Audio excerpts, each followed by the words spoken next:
I saw you batting out there. You look a little rusty, but hey, I got you some, bro. Inject.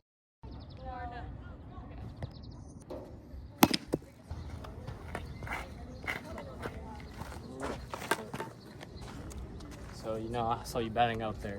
You look a little rusty, but hey, I got you some, bro. Inject these in your bro. They're still.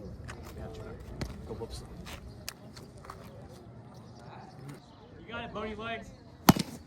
There. Whoa. The use of steroids in the 1990s, especially in professional sports, had a major impact on American culture and the way people view athletes. Many athletes, especially in baseball, use performance-enhancing drugs, PEDs, to gain strength, recover faster, and break records. While this led to exciting moments in sports, it also created a long-lasting controversy. In baseball, players like Mark McGwire, Sammy Sosa, and Barry Bonds became national heroes for their incredible home run records.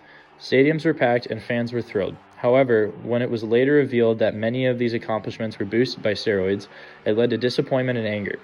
The trust between fans and players was broken, and many fans abandoned baseball and began to look at other sports differently. Steroid use also raised serious concerns about health and ethics. Many young athletes wondered if players could use steroids and break records along the way. Why couldn't they? Why couldn't they also use performance-enhancing drugs? Eventually, this led to more awareness and education about the dangers of steroids. Journalists and lawmakers began taking the issue more seriously. Drug testing became the norm, and new rules were put in place to protect the integrity of sports. The steroid era made Americans think differently about sports, and for parents, the importance of sports participation in their own kids' lives. It raised tough questions. Is it really winning if you cheat? Does the end justify the means? These debates went beyond sports and touched other areas of life, like business and entertainment.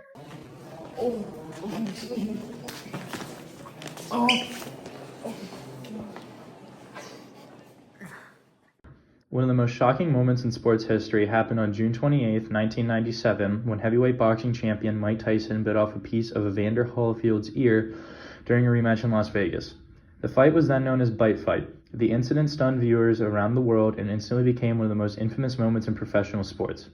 Tyson was disqualified, fined $3 million, and temporarily banned from boxing. This moment didn't just affect boxing. It made a huge impact on America. First, it changed how people viewed sportsmanship. Tyson had already been known as a fierce and controversial fighter, but biting an opponent crossed a rather serious line. Fans and the public began to demand more accountability in sports, pushing for stricter rules and behavior standards for athletes. The incident also sparked major media attention. It dominated headlines, late-night shows, and even cartoons. Tyson went from being feared and respected to being seen as out of control and unpredictable. The media frenzy helped set a trend where athletes' personal behavior off the field or in the ring became just as important as their performance. In a strange way, it also changed how America views fame and redemption. Years later, Tyson reinvented himself with movies, one-man shows, and interviews. Some people forgave him, while others never did. His story became an example of how American culture often gives second chances, especially to celebrities. It's your ear. In the end, Tyson biting Holyfield's ear off wasn't just a wild moment in sports. It changed how Americans think about athletes, behavior, media, and forgiveness. It reminded the country that even the biggest stars can fall and sometimes rise again. Breaking news. The South Tower of the World Trade Center has just been struck by a plane, and we have reported the North Tower has just been struck by a second plane. On the morning of September 11, 2001, America was forever changed. 19 terrorists from the extremist group Al-Qaeda, led by a man named Osama bin Laden, hijacked 4 commercial airplanes in a coordinated attack. 2 of those planes, American Airlines Flight 11 and United Airlines Flight 175, crashed into the north and south towers of the World Trade Center in New York City. The first impact happened at 8:46 a.m. and the second at 9:03 a.m., shocking the world as the towers burst into flames and eventually collapsed. A third plane, American Flight 77, crashed into the Pentagon in Washington, D.C. at 9:37 a.m. The fourth plane, United Airlines Flight 93, was headed for another target in Washington, possibly the White House or the Capitol, but brave passengers fought back.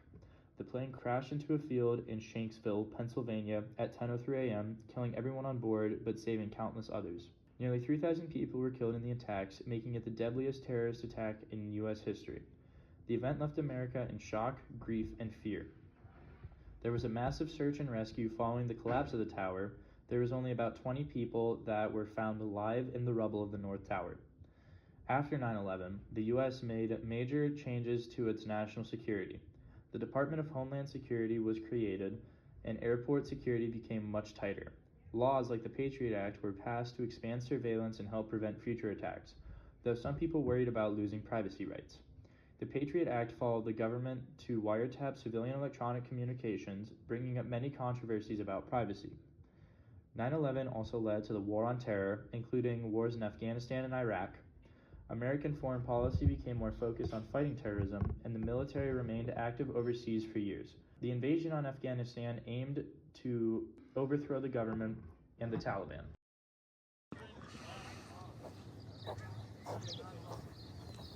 Hey man, on the left, get down!